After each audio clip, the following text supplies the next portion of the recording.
Right now we're going to go over lighting for digital video. We're going to talk about 3-point lighting. Now that you've figured out where you're going to sit, you can set up your lighting, your 3-point lighting with your key light, your fill light, and your backlight. You know where you're going to be, you know where to put your camera, and then that's how you figure out where you're going to have your key light and your fill light. As you can see in this video, your key light is on the left, and it's really close to the camera, and it's closest to you. Your fill light is on the right of the camera, in the right of this diagram, and it's far away from you. Your backlight is also kind of far away from you, and it is also to the right. All of this is going to keep the shadows to a minimum and light you really well. So depending on where you're sitting, that's how you're going to want to set up your lights. One thing you don't want when you're recording is huge, hard spots of glare on your face. So you might want to diffuse the light that's coming from your key light. Now these aren't professional studio lights, so you have to be worried about heat. Don't record for longer than 10 or 15 minutes at a time. Turn your lights off, let them cool off, set up some other stuff, and then start recording again. But this is a way that I have discovered how to diffuse the light, low cost, and easy. So I took the silver frame off of one of my clamp lights so I can show you. Now, some people use tissue paper.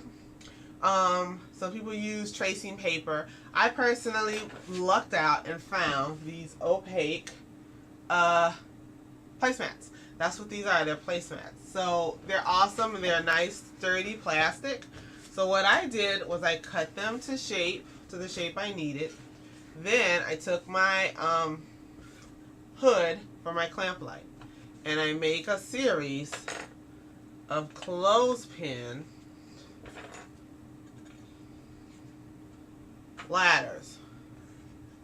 Now what this is going to do, it's going to keep the material that you're going to use to diffuse the light to make it softer as it comes off of the light on the front of the hood of the lamp. By diffusing the light, you break up those hard spots of glare that you'll have on your face.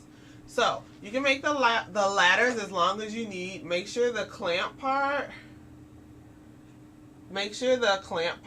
that is going to be clamped to the front can open towards the front, because I'm going to show you what we're going to do now.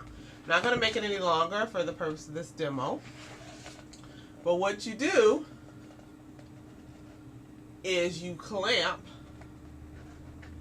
your material to the front.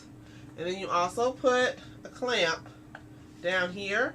You can space this out long too to make it away from the light. So as you can see, you've got space, and this can be made higher.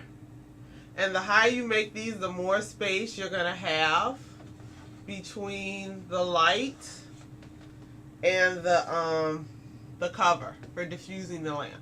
So you can try this. I'm going to show you an image of one of these that I have now in my office that I'm actually using right now to light myself for this scene.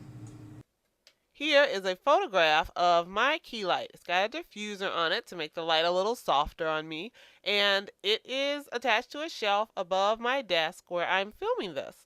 Now, I'm also going to show you what it looks like where my other light is. That's my key light with the diffuser on it, and it's actually right here. I'm putting my hand in front of it, so it's making the shadow on my face. My fill light is over there. And my backlight, I haven't turned on yet. I'm going to turn it on now.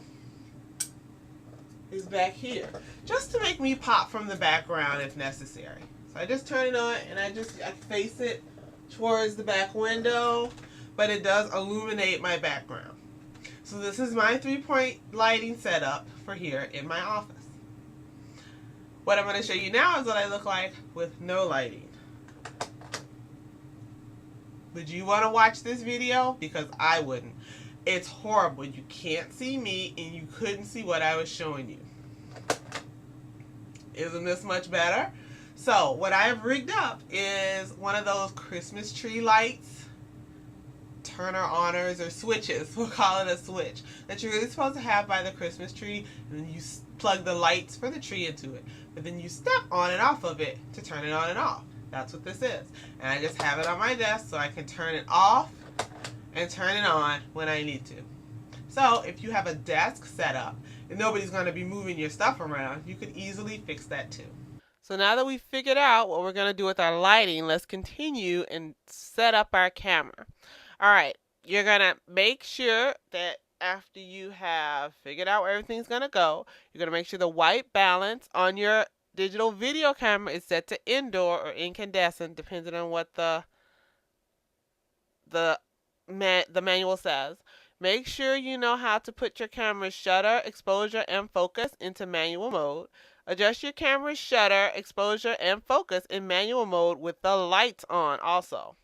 Okay, because that's going to make a difference. So don't just set everything and then start filming. Make sure you've turned all the lights on you're going to use, and then take those notes on what your shutter, exposure, and your focus is. Make sure everything's in manual mode, so check your owner's manual for your camera to do that. Then take test video clips of you talking, of you showing your products, and record the settings that you used for each of these video clips. Then go watch the clips to see which of the settings are best. This is where your notepad or your notebook is going to come in handy.